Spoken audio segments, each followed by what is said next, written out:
develop their own communication skills, but also to process emotions right now through a journal. And that's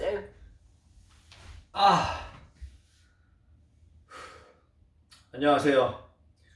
오늘도 한번 운동을 해보겠습니다. 월요일, 오늘 바람 엄청 불어요. 와, 장난 아니에요. 바람 엄청 불어요. 좀 추워요.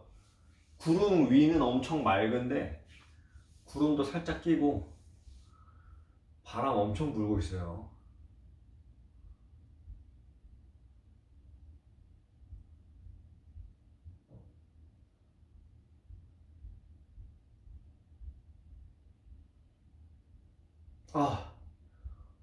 원래 오늘 하체 운동하는 날인데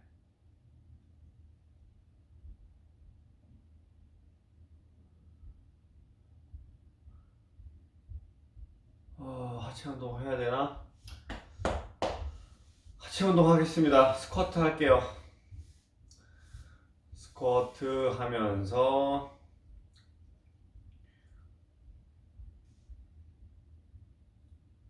CNN을 보겠습니다. our medical workers by staying at home and staying safe. I'm Robin Kerner. New Day is next.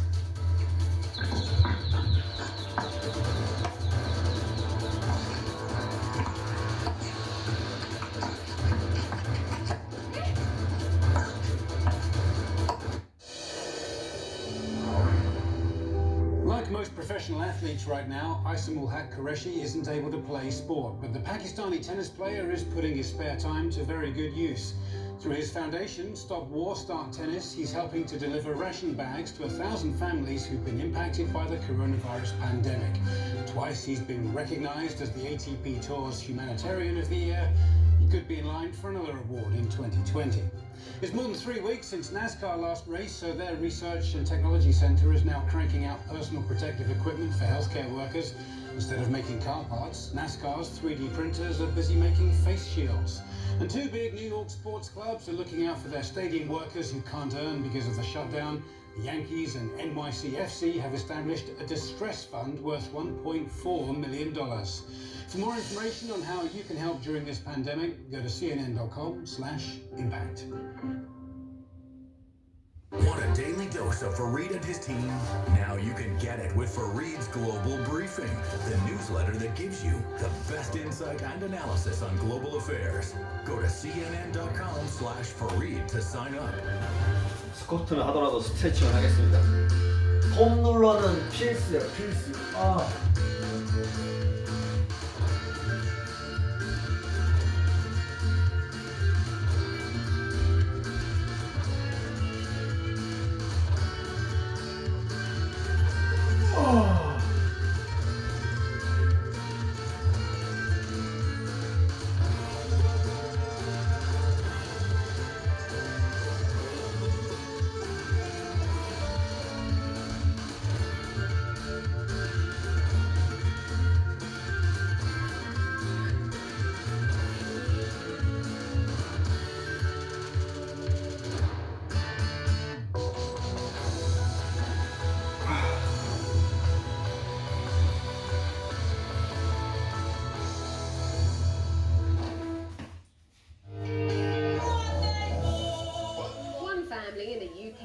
vented their isolation frustrations with an adaptation of a Les Miserables song. Online shopping delays, cancelled football, not enough phone data, and missing their grandparents.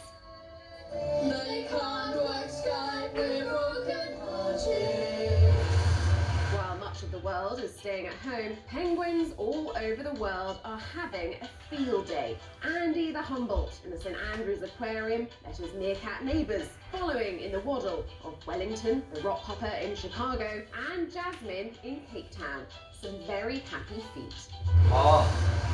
A nurse in Springfield, Missouri is keeping spirits up. CNN이 너무 똑같은 걸 너무 보여줘. 그만 보고 싶은데 저거. And they have some advice. Seriously, she says, don't touch this. I'm Jim Vinnegar, and this is CNN.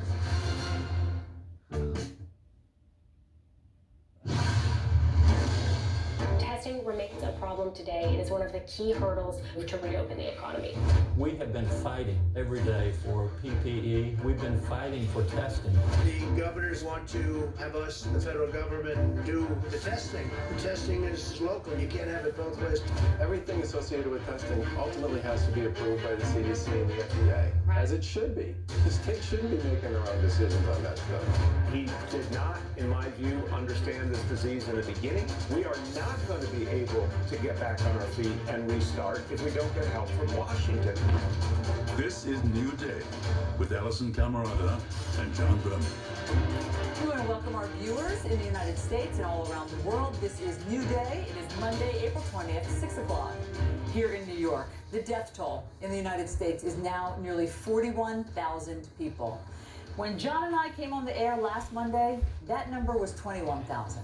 In other words, in the space of a week, the casualty number has almost doubled to 41,000 Americans. That's a number that a few months ago would have been unthinkable. But on a positive note this morning, the White House says several hot spots, including New York, Connecticut, Rhode Island, and Detroit, and New Orleans, are stabilizing.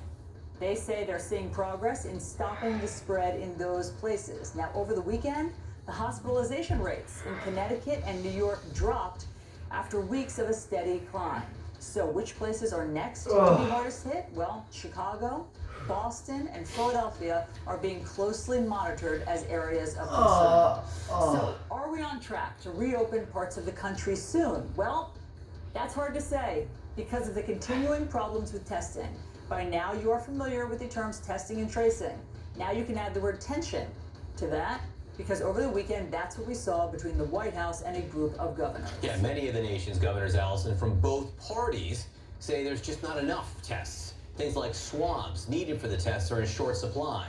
This morning, researchers from Harvard estimate that testing rates must triple, before the U.S. can safely reopen. The president disagrees. He does now claim, though, that he will use the Defense Production Act to push the manufacture of more swabs.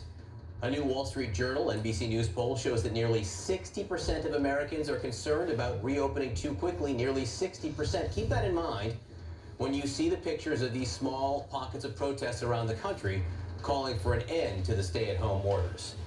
One bit of key economic news this morning. Word from Washington is that a deal on additional small business aid could come as early as this morning. We're watching that very closely. A lot to get to.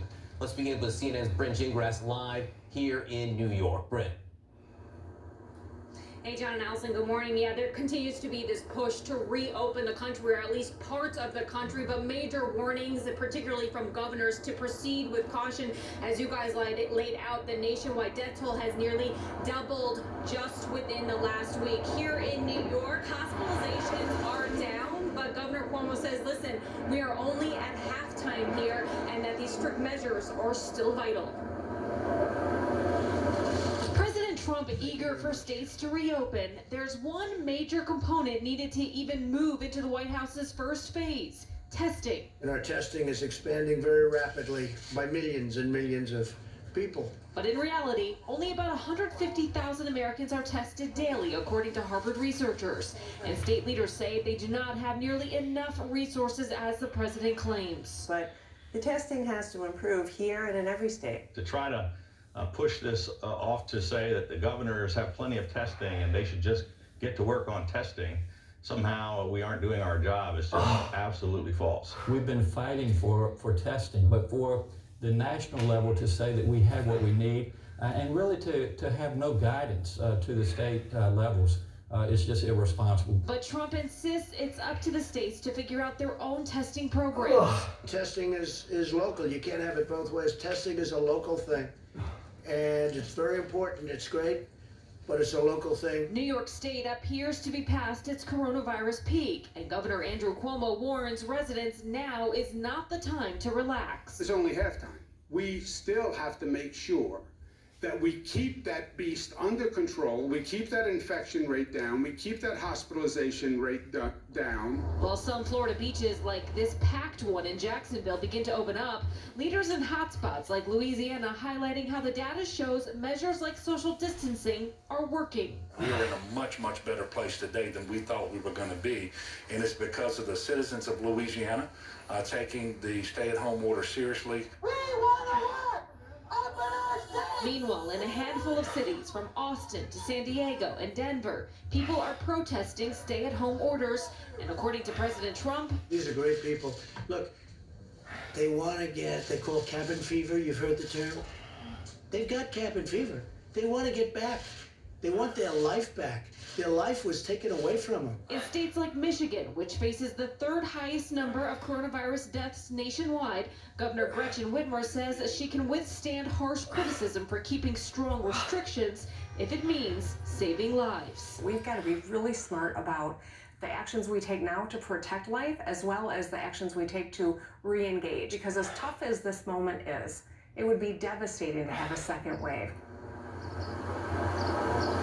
And about testing today, the first state to roll out antibody testing, 3,000 tests across the state to hopefully get a true percentage of how many people had the virus and may be immune to it. Of course, though, inching toward that goal of hopefully getting people back to work. John and Nelson? Yes, we will be talking about those antibody tests and as well as immunity, what we know and don't know about it. Thank you very much, Bryn. Joining us now is Dr. Amesh Dalja. He's an infectious disease specialist at Johns Hopkins Bloomberg School of Public Health. Also with us, CNN National Security Analyst Juliet Kayyem. She was an assistant secretary at the Department of Homeland Security under President Obama. Great to see both of you. Doctor, I want to start with you because, of course, it's good news that some of these high-profile New York, Connecticut, New Jersey are seeing a decline in hospitalizations, intubations, and the death rate. But if we loosen the stay-at-home orders, should people expect, even in these hotspots, for it to go back up, those numbers?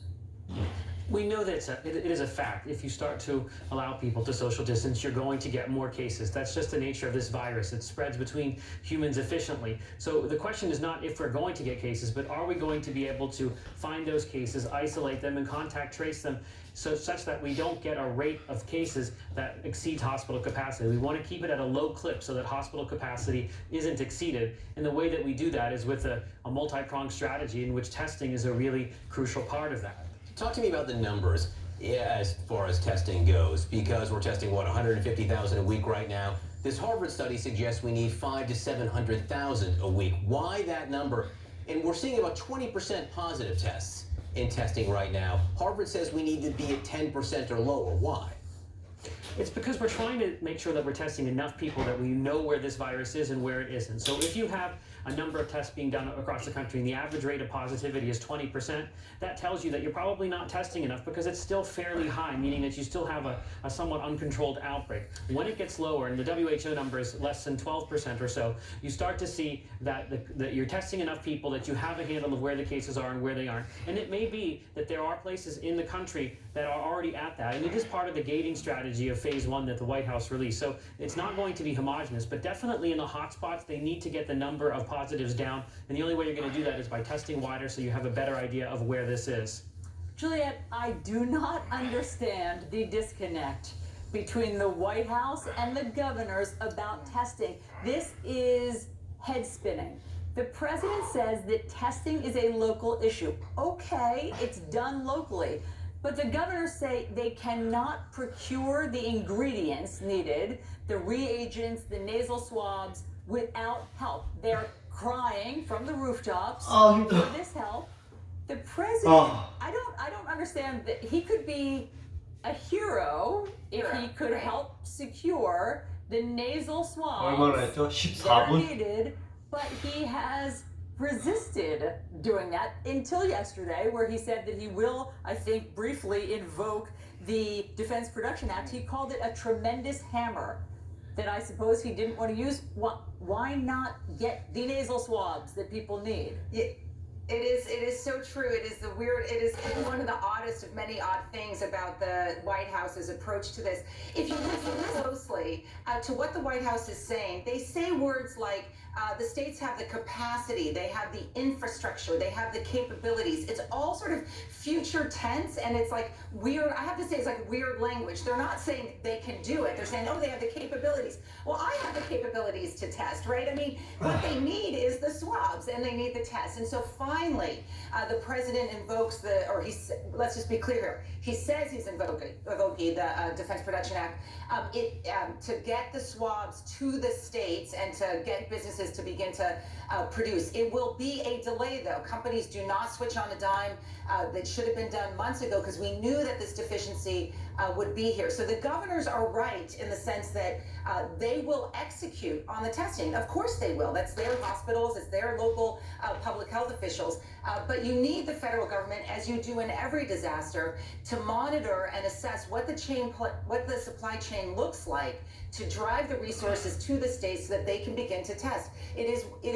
The White House can say as much as it wants they have the capabilities or the capacity.